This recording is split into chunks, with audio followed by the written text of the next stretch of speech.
Okay, this video I'm going to go over how I did my lighting system on the XRT.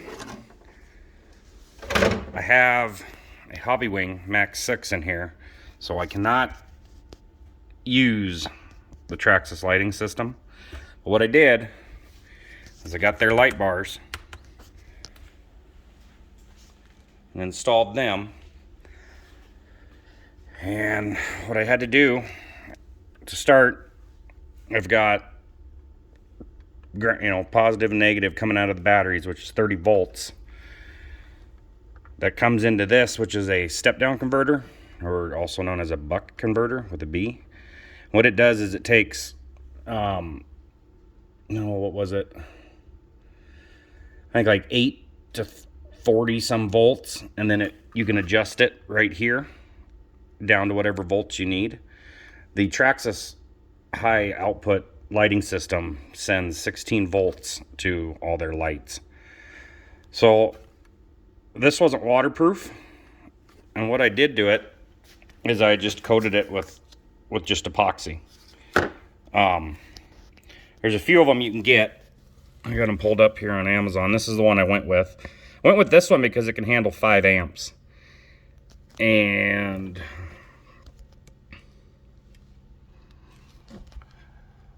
where does it say? I just went to the first listing I found of it. But it takes 1.5 to 36 volts in, and then, or out, and then 4 to 38 in. The display, there's buttons on it. Actually, this one isn't the one I got exactly.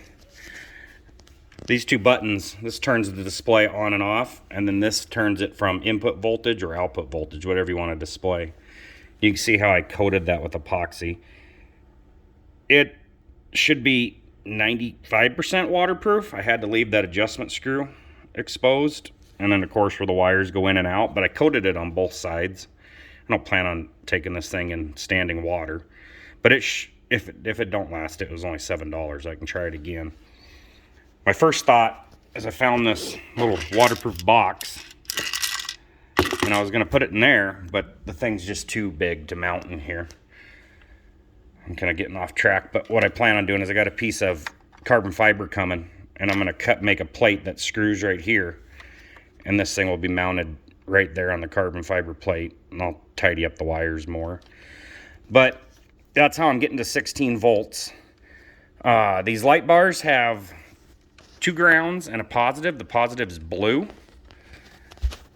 and the 2 grounds are for high and low. Well, if you just twist both the grounds together, and that's your negative, the blue's your positive, the light bar just comes on full brightness. Same with the rear.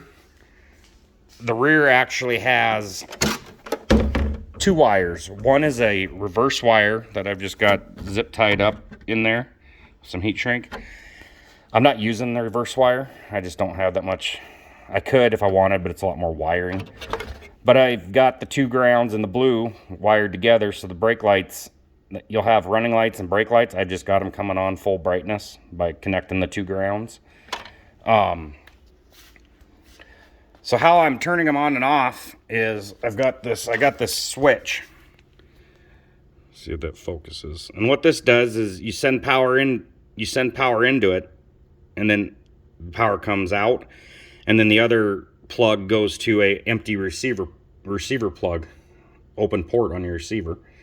So I was able on my remote to put it in channel 3 because that was an open one, and now with my remote I can turn the lights on and off. I could get another switch and do the same thing and separate that brake light circuit, and then program my remote for when I hit the brakes, the brake lights would light up brighter, but there's not a lot of room in the receiver box. In fact, this switch, I took it out of its plastic case just to save room inside that receiver box. But so the power comes out at 16 volts, and then it goes down into that switch in here, and then out of the switch it comes to both the front light bar and the rear light bar. And let me plug the batteries in, and I'll show you more what it looks like here. Okay, I got it all propped up here. So now my batteries are plugged in. I don't know if this is going to show up on here, but it's kind of hard in the camera. It's stating 16 volts, and then if you push this, it's stating 30.8 is what it says. I know it's kind of hard in the camera, but so it's outputting 16, and like I said, you can adjust that 16 with that screw right there. I first had this wired up without this thing, and I had the front light bar on 31 volts. I actually drove it around for about 5 minutes, and it still works, but it was getting pretty hot, and that's when I realized I must be sending too much power to it, and that's when I added this step-down converter. But I've got the rear plugged in there. Let me grab my remote here. I've got the FlySky Noble, so I'll turn this on.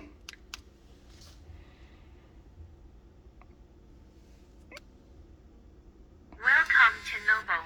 The glare on my lights. So, turn the car on. So, still 16 volts. And then the way I set this up on my remote is I got the front as the on and the rear is the off. So, how can I do this? So, on. And then off, and it works pretty good. And that's just, can't see it.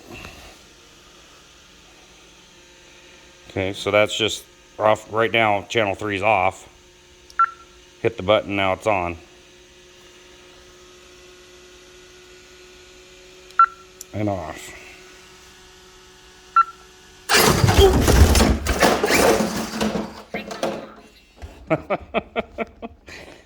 I knew that was going to happen.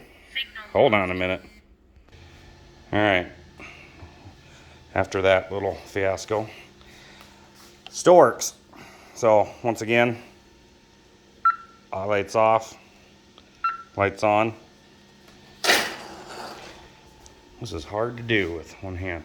Like I said, I'm not using the center reverse. Like I said, I could get another switch and put that on a different function on the remote to turn that on and off, but I'm not too worried about a actual reverse light. But it works pretty good. I am not talented enough to do the one-hand driving here.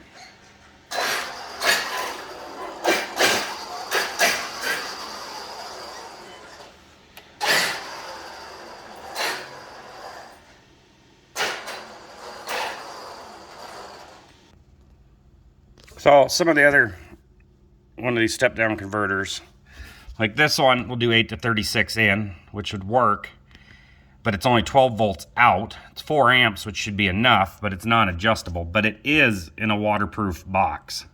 That wouldn't be too hard to mount.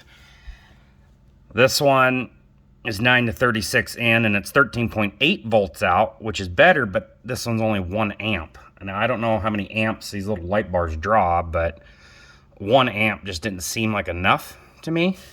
So of course that's why I went with this one, which was the 5 amp output. But so far I was waiting to make this video until I got that piece of carbon fiber.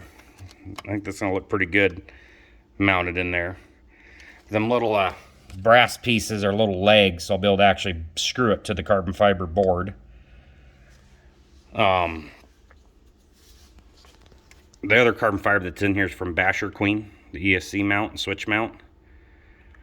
But that's what I got going on. And then I just did the shrink tube and, you know, whatever you call that, braided cover stuff. I made it all nice.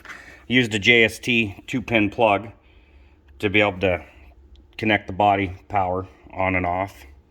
But yeah, that's all I got. It seems to work. Like I said, once you get rid of your Traxxas ESC, you don't really have a lot of options. And being able to get 16 volts to the light bars, I'm not leaving any brightness on the table, which is nice. But I don't know. Let me know what you think. What I should have done different. Leave a like, comment, subscribe. I appreciate it. I'll see you guys in the next one.